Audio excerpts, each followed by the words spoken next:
mambo sunayu denya dojin dejin jela chan dola tabe de chaka wanjo gebe nizone dojin jeta dona chujo ba shujo chola chan no chona chela layan do la wata la de ne shinge tama yende de gide layan chan do sanje chola chan do chola chola chan do gide chola chan do sona ta do kuja zen chaje ba tamje la shinge kunje tanin je de ba yen na do chudo de be chan se lo 나 신제 담아리 제대 제바디 콜라 자탄 가만도 봐지는데 뭐 대외 좀 내려 라자서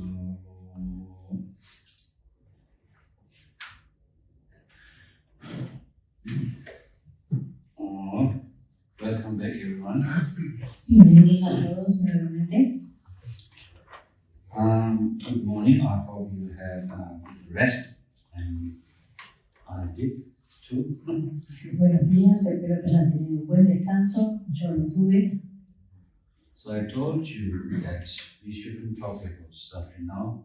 We lost half of our audience. Les dije, ayer estuvimos hablando del sufrimiento y que hoy no íbamos a tocar específicamente el sufrimiento. Sin embargo, ya se nos fue media hora de la charla.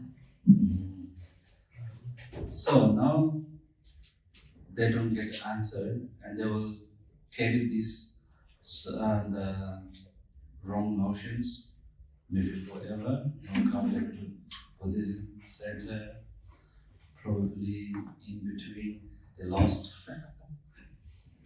Ayer estuve comentándoles en la segunda sesión sobre el sufrimiento mismo. Quizás muchos de ustedes se hayan ido con una idea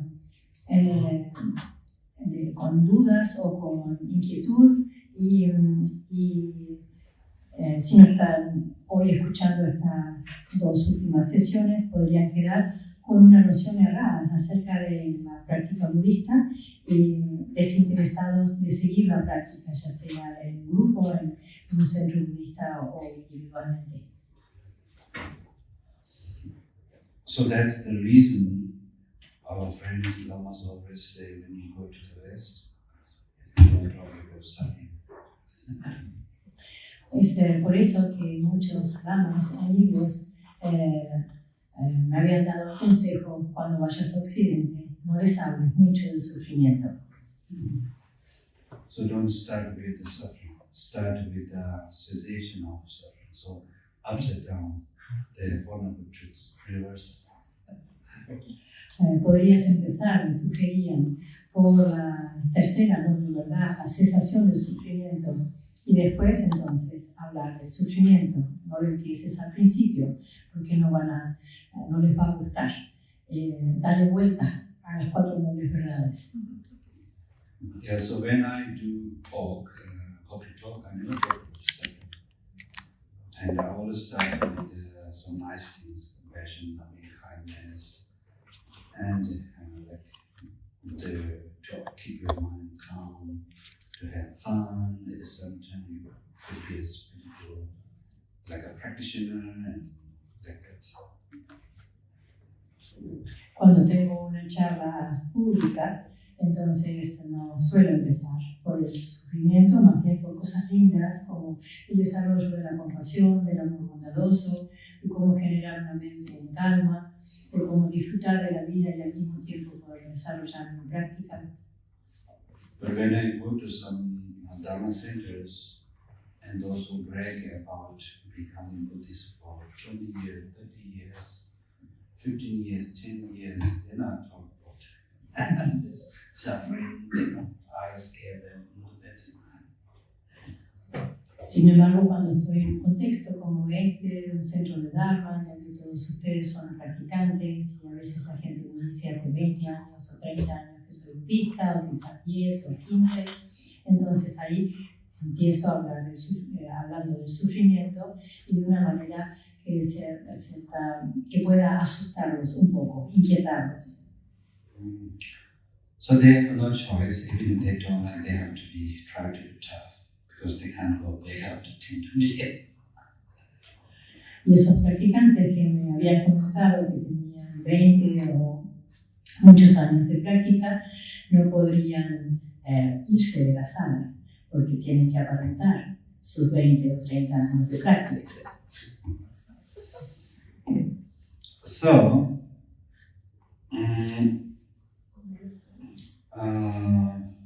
since I have to finish this, right?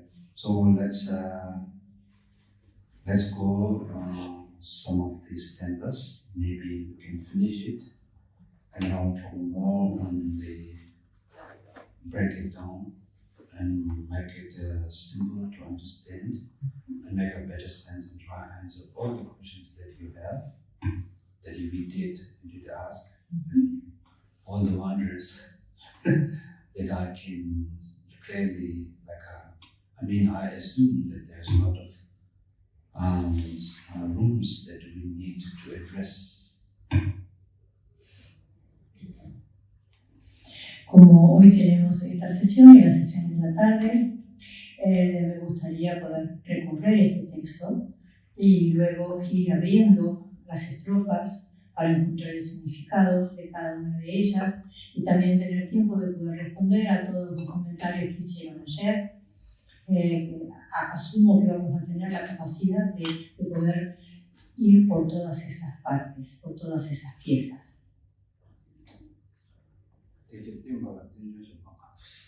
Here, I think the Si a 11th standard. Si a alguien le faltan los textos, hay para repetir.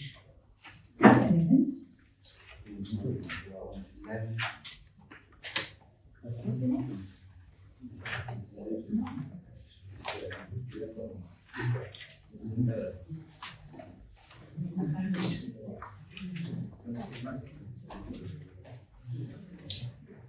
Yeah, so 11 1 for you and 1 is continuous in terms of the definition and the reward of intrinsic existence and possessing valid functions of contradict. La estrofa 11. Para ti, cuando uno ve la vacuidad con el significado de la originación dependiente, carecer de existencia intrínseca y poseer funciones válidas no es contradictorio. So that is when the 12 on.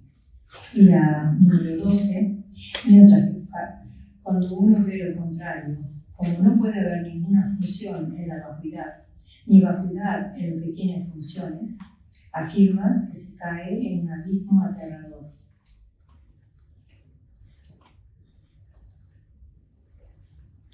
Yeah, 13. Por lo tanto, en tu enseñanza se exalta el ver la originación dependiente, ni como una total inexistencia, ni tampoco como una existencia intrínseca.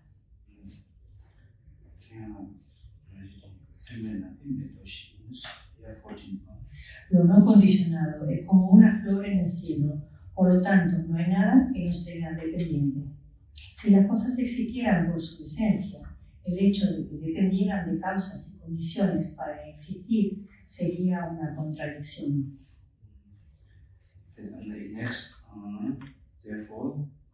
Tu enseñanza, por tanto, como ningún fenómeno existe de otra manera que no sea surgiendo por dependencia, ningún fenómeno existe de otro modo que no sea careciendo de existencia intrínseca.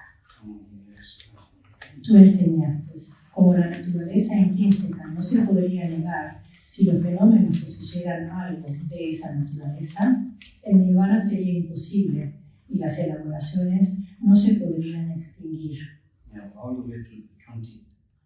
Por lo tanto, ¿quién podría desafiarte a ti que de forma reiterada proclamas con el rugido de un león en la asamblea de los sabios que todo en su totalidad está libre de naturaleza intrínseca? Que no hay ninguna existencia intrínseca y que todo funciona así. Esto surge dependiendo de aquello. ¿Qué necesidad hay de señalar que ambos convergen sin ningún conflicto? Gracias al razonamiento de la originación dependiente, uno no se inclina hacia ningún extremo. El haber declarado esto de modo excelente es la razón por la cual, Salvador, eres un orador supremo.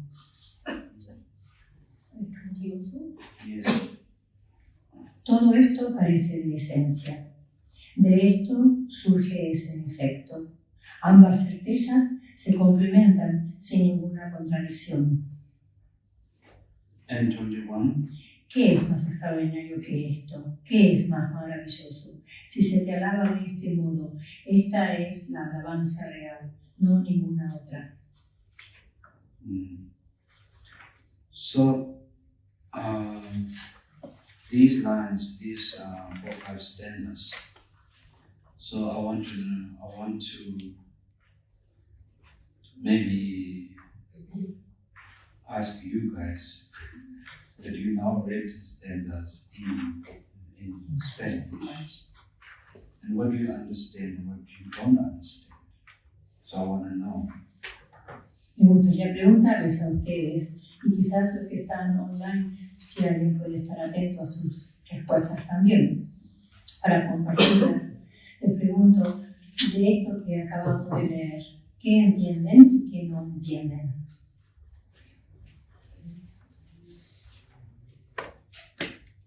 Yes. ¿Le gustaría comenzar? Did you do the meditation this morning? ¿Hicieron su práctica esta mañana? This morning? No.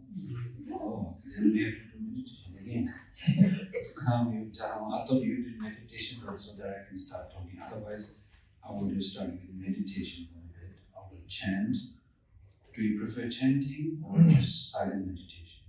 Como algunas personas dicen que no hicieron su práctica esta mañana, entonces deberíamos empezar por la meditación, porque es de la meditación donde podemos luego escuchar la enseñanza. ¿Qué prefieren? ¿Una meditación en donde apoyar la atención en el sonido de un mantra o una meditación en silencio? Mantra. Mantra? No, only 4 of you. 4 of them. 1, 2, 3, 4, 5, 6. Only 6. Listen, all of that. No, mantra. What mantra? Only this. Maybe. Mani Padme Hum. Tari Tari Tara Buddhist. So, this one. We do all of them. Let's do like 15 minutes meditation. I will do Mani Padme Hum and then Vamos a hacer 15 minutos de práctica, los primeros 5 minutos con el sonido del mantra de la compasión o Mani Padme Hum, y luego con el mantra de Tara, ya que estamos en presencia del mandala de Tara.